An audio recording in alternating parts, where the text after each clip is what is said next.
Good morning. কেমন আছেন বন্ধুরা? আশা করি ভালো আছেন।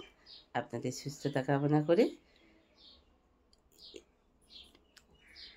SMS পরিবারে আপনাদের অনেক স্বাগত জানিয়ে ভিডিওটা আজ এইখান থেকেই শুরু করলাম। তো চলুন, একটু সবুজের দিকে তাকিয়ে থাকতে বেশ ভালো লাগে, তাই একটু তাকিয়ে থাকি। অগত্যি পুরুষ ফুলের কি সুন্দর সবুজ সবুজ কুঁড়ি এসে গেছে দেখুন। আর তারপরে সকালবেলায় আগেই রান্নার বালতি জলটা রাখা হয় তো, আর বড্ড আয়রনে না এত বেশি একটা দাগ হয়ে যায়। প্রায় দিন যদি একটু মেচে নেওয়া হয়, কিন্তু সেটা পসিবল হয়ে ওঠে না। কী হয় বলুন তো, বয়সের সঙ্গে সঙ্গে না নিজেদের ক্ষমতাটাও তো অনেকটা কমে যায়, এটাও তো মানতে হবে। এক ইয়েতে মুখেতে ব্রাশ নিয়েছি, অন্যদিকে কাজটা করতে যাচ্ছি। তো যেটা বলছিলাম, সংসারে জানেন তো সব সময় রক্তের সম্পর্কই আমাদের বড় শত্রু হয়ে ওঠে। রক্তের সম্পর্কের মানুষরাই সব থেকে বেশি আমাদের আঘাত দেয়, যেমন শ্বশুর শাশুড়ি ননদ, এদের কথা বলছি।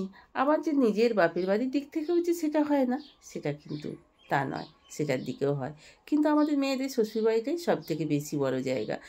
আমরা মেয়েরা তো থাকি তো বেশিরভাগটাই শ্বশুরবাড়িতে, কারণ সেখানেই আমরা বিয়ে হয়ে আসার পর সেখানেই সব কিছু, স্বামীর সংসার, সন্তানদের সংসার, তারপর তাদের শেষ যাত্রা।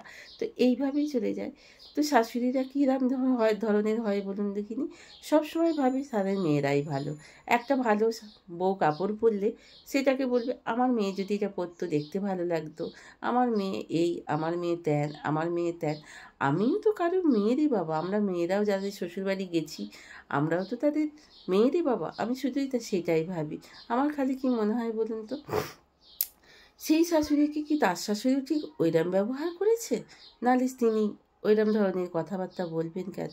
সেই জন্যই মনে হয় জানেন তো, আজকে এই যে পরিস্থিতির চাপে আমরা আছি, আমার শ্বশুর শাশুড়ি যদি নিজের সন্তানকে একটুখানি ঠিক মতো গুছিয়ে দিয়ে যেতেন, নিজেদের সব কিছু থাকতে, তাহলে আজকে এই অপরিসীম যন্ত্রণার মধ্যে আমাদের পড়তে হতো না। আমার হাজব্যান্ডকে এত কষ্টের মধ্যে, মানে পরিস্থিতির মধ্যে পড়তে হতো না। তাই বলছি না, রক্তের সম্পর্কই মানুষের কাছে একটা বড়, মানে শত্রুর মতো। সেখানে সেটা যেই হোক, নিজের লোকই হোক আর শ্বশুরবাড়ির লোকই হোক। তবে আমাদের মেয়েদের কাছে শ্বশুরবাড়ির লোকটাই বেশি।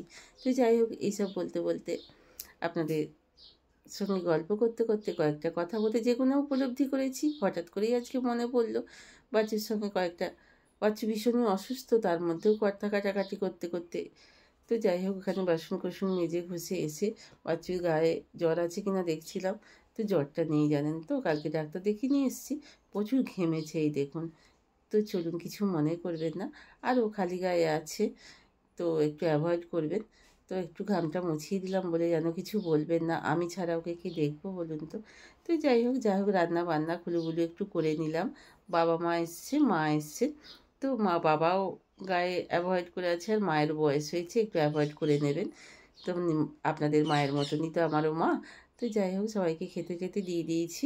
আর বাচ্চুকে দিয়েছি নিচে। বাচ্চু কয়েকদিন ধরে খুব বমি টমি করছিল বলে বললো, আমায় নিচে দাও, তোমাদের খাওয়াগুলো একটু নষ্ট হয়ে যাবে। খাওয়া দাওয়া শেষ করে টেবিলটাকে একটু ভালো করে মুছে টুছে নিলাম। টেবিলটাকে সঙ্গে সঙ্গে মুছে দিলে কী হয় বলতে, এই টেবিলে বসে একটু চা খাওয়া, একটু মুড়ি খাওয়া, টেবিলটা ফাঁকা থাকলে। কিন্তু ফাঁকা থাকলে এই বাবা, টেবিল মানে ফাঁকা আছে মানে এটা তুলে দেওয়া, ওটা তুলে দেওয়া। তো যাই হোক, এবার খাওয়া দাওয়া শেষ করে দুপুরবেলা একটু ব্রাশও করে ফেলেছি। আর কপালে এত সিঁদুর, ওই জন্য আমার মেয়েটা খুব রেগে যায় জানেন তো। ওই বলে কিনা একটুখানি আপনার ওই আপনাকে আমাকে এনে দেয়, ওই সিঙ্গার টাইপের এনে দেয়। তো যাই হোক, খেয়ে দিয়ে এসে একটু গাছতলায় দাঁড়ালাম। আর দেখছি কি সুন্দর আকাশটা, কি ভালো লাগছে, কি সুন্দর। আর এখানটা ভীষণ ছাওয়া জানেন তো, বট গাছের ছাওয়াটা যেমন ছাওয়া, তেমনি এই কাঁঠাল গাছের নিচেটা না ভীষণ একটা মিষ্টি ছাওয়া। তো এখানটা বেশ থাকতে বেশ ভালো লাগে, এখানটা দাঁড়াতেও ভালো লাগে। আর ভীষণ মিষ্টি, ভীষণ মিষ্টি, এত অপরিসীম। আজকে অতটা রোদ নেই, একটু গুমট গুমট ভাব, কিন্তু একটু মৃদুমন্দ গাছের নিচেটায় ভীষণ, দেখুন কি সুন্দর কাঁঠাল গাছের নিচেটায়। খুব কমই রোদ এখানটায় থাকে, ভীষণ মানে মানে পাতাগুলো এতটাই কাছাকাছি যে খুব সুন্দর দেখতে লাগে। তো বাচ্চাবাবু খাওয়া দাওয়া সেরে এসে এখানে এসে দাঁড়াতে এসছে, যেই আমি এখানে এসেছি আবারও আমি হাত দিয়ে দেখলাম না, ওর গায়ে অতটা জ্বরটা নেই। তো চলুন, তো এইবার আবারও একটুখানি গাটাকে বেশ করে ভালো করে মুছিয়ে দিলাম। এই ফুটেজটা কিন্তু আমি দুবার নিয়েছি, আপনারা কিছু মনে করবেন না। তো যাই হোক, বিকেল হয়ে গেল, তো একটু চা করে ফেললাম। চাটা করে ফেলে এবার তো চলুন, তো চাটা করে একটু খেয়ে নিই। চা বিকেলবেলাটা একটু এই যতই গরমে গরমে একটু গরম খেতেই ভালো লাগে, কি বলেন, একটু চাটা না খেলে না এনার্জি পাওয়া যায় না। আর এই প্রচণ্ড গরমে এই তিতি বিচ্ছিরি গরমে না একটু কি মনে হয় বলুন তো, যে চা খেলে ঘাড় মাথাটা একটু ছাড়ে। আর সেই সঙ্গে একটু সন্ধে সন্ধে হয়ে এসছে। আমার এই স্ট্যান্ডটা একদম ভালো নয়, আপনারা ভাববেন যে কী রে বাবা।